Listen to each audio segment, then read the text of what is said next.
Assalamualaikum warahmatullahi wabarakatuh. Saya Soraya Favrida dari Fakultas Ilmu dan Keguruan, NPM 2019-1009. Di sini saya akan menjelaskan tentang pengertian ilmu antropologi dan teori-teori ilmu antropologi. Nah, baik, secara istilah ilmu antropologi adalah berasal dari bahasa Yunani, yakni dari kata asal anthropos yang artinya manusia dan logos artinya ilmu. Jadi, antropologi dapat dikatakan bahwa ilmu yang mempelajari tentang manusia. Ada beberapa pengertian menurut para ahli. Yang pertama, antropologi adalah studi untuk menyusun sejumlah generalisasi yang bermakna tentang makhluk manusia dan tindakannya, serta pengertian yang lengkap tentang keragaman manusia baik kebudayaan maupun ciri fisiknya, menurut Haviland 1199-29. Dan yang kedua, ilmu antropologi adalah ilmu yang mempelajari manusia pada umumnya, baik mengenai warna kulit, bentuk fisik, maupun kebudayaan yang dihasilkan, menurut Konjaraningrat 2009. Dan yang ketiga, antropologi adalah ilmu yang membicarakan tentang beragam kebudayaan, perbedaan dan persamaan fisik, sifat manusia dan kelembagaannya, menurut Casing 1999. Nah, yang keempat, antropologi adalah ilmu yang mempelajari tentang manusia sebagai makhluk biologi dan manusia sebagai makhluk sosio-budaya secara holistik, yaitu sebagai suatu kesatuan bio-sosio-budaya, menurut Harsono 1999. Dan yang kelima, menurut Frank Robert Vivelo, mendefinisikan antropologi sebagai ilmu mengenai manusia yang menelaah baik secara budaya, biologi, meliputi asal-usulnya.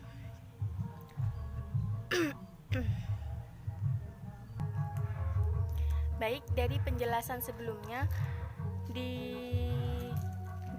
tentang pengertian antropologi, dapat dipahami bahwa ilmu antropologi ini memfokuskan kajiannya terhadap manusia dalam arti manusia yang seutuhnya, yaitu manusia dari aspek bentuk fisik, manusia dari aspek ruhaninya, manusia dari aspek nilai atau pikiran, budaya, dan manusia dari aspek tindakan, baik tindakan yang bersifat individual maupun tindakan yang berkaitan dengan orang lain dan lingkungan sekitarnya yang disebut sosial. Nah, untuk memahami makna manusia seutuhnya dapat dilihat pada pembahasan tentang bab kebudayaan selanjutnya. Dan selanjutnya tentang teori ilmu antropologi. Yang pertama itu teori evolusionisme deterministik. Nah, teori evolusionisme deterministik dapat diartikan sebagai teori tertua di deretan teori antropologi. Nah, teori ini dikembangkan oleh Lewis Henry Morgan dan Edward Burnett Taylor. Teori ini muncul dari anggapan adanya hukum universal yang mengendalikan perkembangan semua kebudayaan manusia. Berdasarkan teori ini, setiap kebudayaan mengalami fase-fase atau evolusi. Lewis Henry Morgan 1818 sampai 1881 menggambarkan proses evolusi masyarakat dan kebudayaan dengan 8 tahap evolusi universal yang dituangkan dalam karyanya dengan judul Ancient Society. 8 tingkat evolusi tersebut adalah zaman liar madya, zaman liar muda, zaman barbar tua, zaman barbar madya, zaman barbar muda, zaman peradaban purba, dan zaman peradaban masa kini. Dan yang kedua ini teori partikularisme. Nah, teori ini muncul setelah berakhirnya masa teori evolusionisme. Pemikiran baru ini dipelopori oleh Franz Boas 1858 sampai 1942 yang menentang teori evolusionisme. Teori ini disebut juga sebagai partikularisme historik. Boas tidak setuju dengan teori evolusi tentang adanya hukum universal yang menguasai kebudayaan. Teori partikularisme berpandangan bahwa perkembangan tiap kebudayaan mempunyai kekhasan sendiri-sendiri dan tidak dapat digeneralisasikan ke dalam aturan atau hukum yang universal. Dan yang ketiga ini teori fungsionalisme. Teori fungsionalisme dikembangkan oleh Bronislaw Malinowski 1884 sampai 1942. Teori ini beranggapan bahwa semua unsur kebudayaan adalah bagian-bagian yang berguna bagi masyarakat di mana unsur-unsur tersebut berada. Pandangan fungsionalis yang menekankan bahwa setiap pola perilaku, kepercayaan, dan sikap yang menjadi bagian dari kebudayaan suatu masyarakat memiliki peran mendasar di dalam kebudayaan yang bersangkutan. Baik, hanya itu saja. Selanjutnya akan dilanjutkan oleh teman saya. Kurang lebihnya mohon maaf. Wassalamualaikum warahmatullahi wabarakatuh. Assalamualaikum warahmatullahi wabarakatuh. Perkenalkan, nama saya Rosalinda, NPM 2019-1003. Nah, di sini saya akan menjelaskan tentang konsep dasar dari ilmu antropologi itu sendiri. Nah, yang pertama yaitu kebudayaan. Kebudayaan berasal dari bahasa Latin yaitu kultural yang berarti berkembang. Biasanya di dalam suatu masyarakat terdapat suatu budaya. Biasanya budaya tersebut merupakan identitas dari atau ciri khas dari suatu wilayah tersebut. Nah, budaya di sini dapat berbentuk dari adat istiadat, kemudian perilaku atau gaya hidup, dan juga bagian yang menonjol dari suatu masyarakat yang membedakan antara masyarakat yang satu dengan masyarakat yang lain. Yang kedua adalah tradisi. Nah, tradisi di sini berasal dari bahasa Latin yaitu tradition yang berarti diteruskan atau kebiasaan. Nah, di sini pengertian sederhananya yaitu sesuatu yang telah dilakukan sejak lama atau sejak turun-temurun dan menjadi bagian dari suatu kelompok wilayah atau kelompok masyarakat.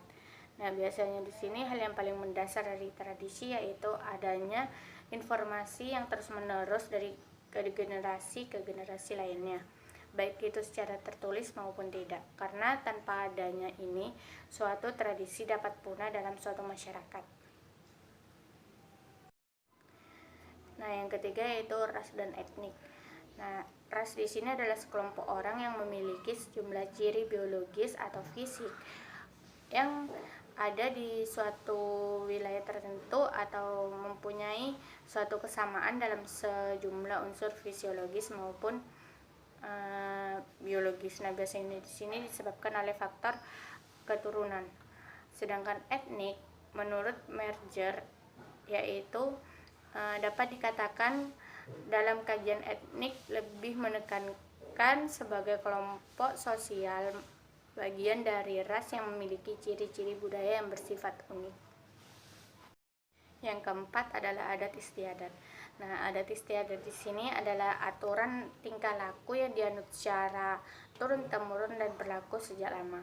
Biasanya di sini adat istiadat ini termasuk dalam aturan dalam kutip sifatnya ketat dan mengikat. Dan juga adat istiadat di sini harus diakui dan juga sudah ditaati oleh masyarakat sejak berabad-abad. Nah, di sini di hukum adat istiadat juga ada di bangsa Indonesia, yaitu hukum adat di Indonesia adalah hukum yang tidak tertulis dan berlaku pada sebagian wilayah atau penduduk di Indonesia. Yang kelima yaitu kepercayaan. Nah, kepercayaan ini merupakan suatu sikap yang ditunjukkan oleh manusia yang sudah merasa cukup tahu dan juga dapat menyimpulkan dirinya telah mencapai kebenaran.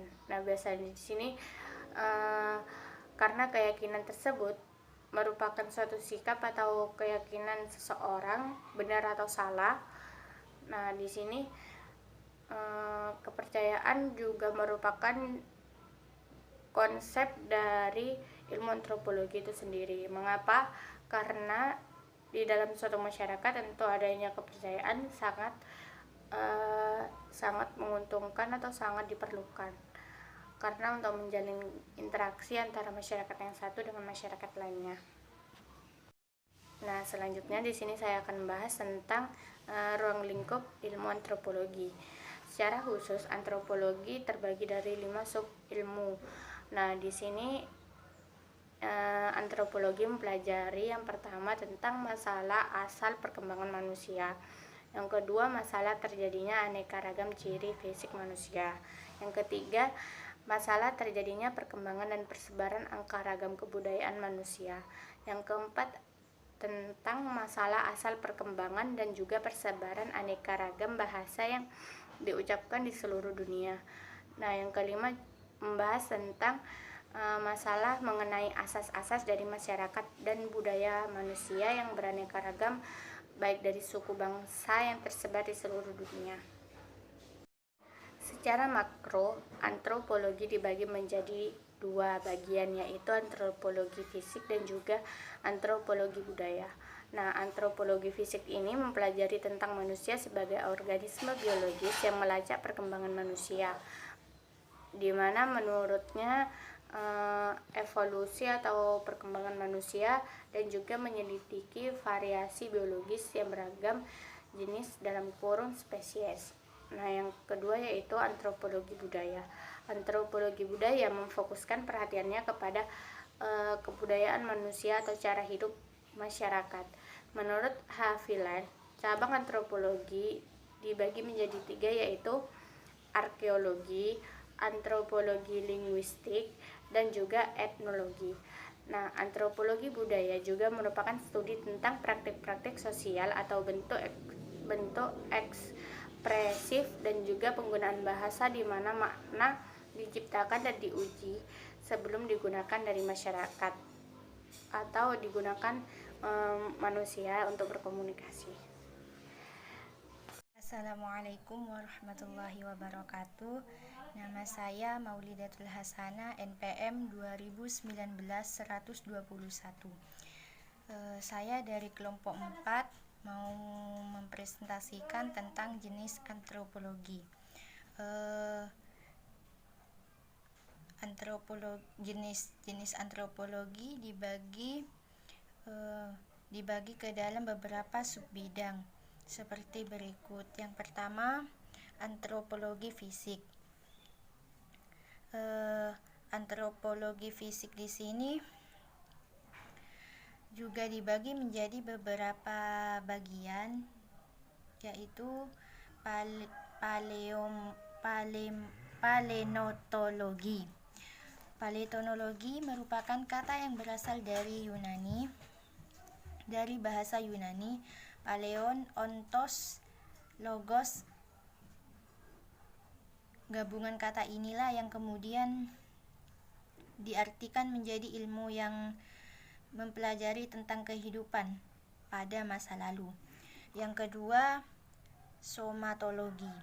Somatologi merupakan salah satu bagian dari antropologi fisik yang membahas mengenai jenis ras manusia berdasarkan ciri-ciri fisik.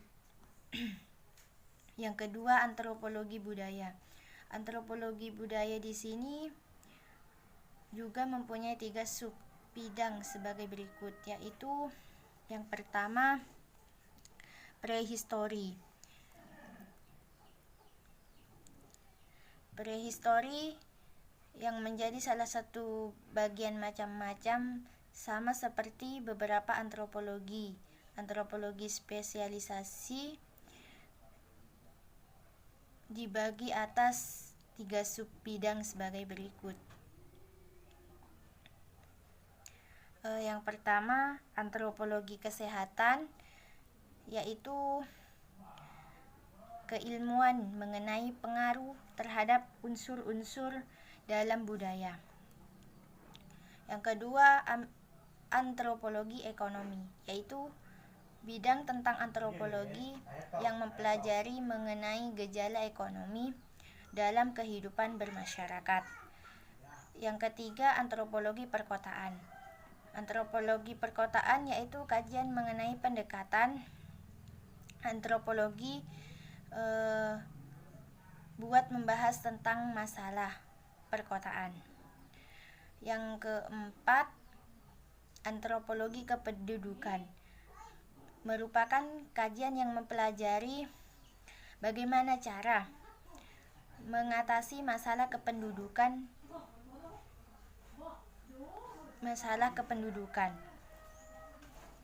Yang kelima, antropologi pendidikan. Antropologi pendidikan merupakan kajian yang bermanfaat buat mengasah kemampuan kognitif. Antropologi hukum merupakan kajian yang berkaitan dengan norma sosial seperti halnya hukum.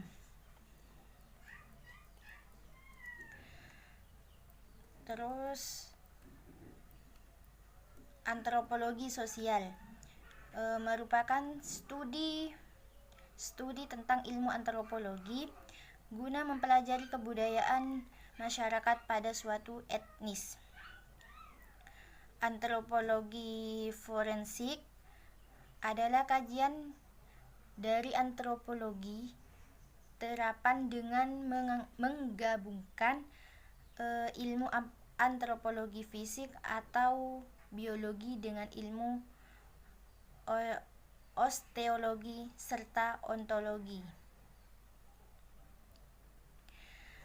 Antropologi pembangunan merupakan kajian bagian dari kebudayaan pembangunan sendiri, biasanya menandai eksistensi beberapa pola tingkah laku manusia. Antropologi terapan. Antropologi terapan adalah kajian mengenai tempat keterampilan, pengetahuan, serta sudut pandang terhadap ilmu antropologi. Berikutnya, metode antropologi. Metode pengumpulan fakta dalam ilmu pengetahuan pada umumnya dikenal ada 3 model, yakni yang pertama penelitian perpustakaan atau library research, yang kedua penelitian laboratorium, dan yang ketiga penelitian lapangan atau field research. Sekian presentasi dari saya. Wassalamualaikum warahmatullahi wabarakatuh. Assalamualaikum warahmatullahi wabarakatuh. Nama saya Halimatus Sa'diyah, NPM 2019-132. Nah, di sini saya akan menjelaskan tentang fungsi, tujuan, serta manfaat. Nah, antropologi sendiri memanfaatkan dan membangun pengetahuan dari ilmu sosial, biologi, humaniora, dan fisik. Nah, studi antropologi berkaitan dengan fitobiologi yang menjadikan manusia dan aspek sosial manusia. Fitur biologi yang dimaksud seperti fisiologi, yakni susunan genetika, sejarah gizi, dan evolusi. Sedangkan aspek sosial seperti bahasa, budaya, politik, keluarga, serta agama. Nah, fungsi antropologi itu sendiri yakni mengembangkan pengetahuan tentang manusia, baik secara fisik, biologis maupun secara sosiokultural. Nah, tujuan antropologi sendiri menurut Koejarningrat dalam pengantar ilmu antropologi, yakni tujuan antropologi adalah 1. Tujuan akademis untuk mencapai pengetahuan tentang makhluk manusia pada umumnya dengan mempelajari berbagai bentuk fisiknya, masyarakat, kebudayaannya, serta kebiasaannya. 2. Tujuan praktis, yakni mempelajari manusia di berbagai masyarakat suku bangsa di dunia guna untuk membangun masyarakat itu sendiri. Dan selanjutnya yakni manfaat antropologi, yakni mengetahui pola perilaku manusia dalam kehidupan masyarakat secara universal maupun pola perilaku manusia pada tiap-tiap masyarakat. Dan selanjutnya mengetahui kedudukan dan peran yang harus dilakukan dengan harapan warga masyarakat berkedudukan dan sedang disandang, serta memperluas wawasan tentang pergaulan umat manusia di seluruh dunia. Keempat, mengetahui berbagai macam problem dalam masyarakat itu sendiri. Mungkin itu dari saya, kurang lebihnya nun wal qalam yasturun. Wassalamualaikum warahmatullahi wabarakatuh.